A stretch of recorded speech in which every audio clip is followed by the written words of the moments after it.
Hello friends, good morning.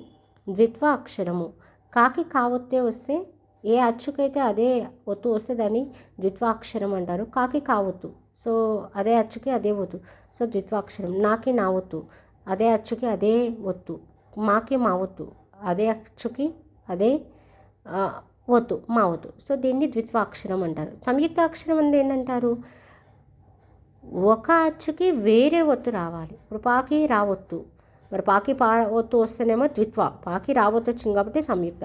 రాజ్యము, రాజ్యము అంటే ఏంటిది? జాకి యావత్తు వచ్చింది, ఒక అచ్చుకి యావత్తు వచ్చింది, మీన్స్ వేరొక ఒత్తు వచ్చింది, యాకి ఒత్తు వచ్చింది కాబట్టి సంయుక్త అక్షరము. యజ్ఞము, గాకి నా ఒత్తు. సంశ్లేషం, సంశ్లేషం అంటే ఏంటిది? రాష్ట్రము, స్ట్రము, షాకి రావత్తు వచ్చింది, తావత్తు వచ్చింది. అండ్ జోష్న, తాకి సావత్తు వచ్చింది. ఒక అచ్చుకి ఒకటి కంటే ఎక్కువ ఒత్తులు వస్తే దాన్ని సంశ్లేషము అంటారు. Thank you.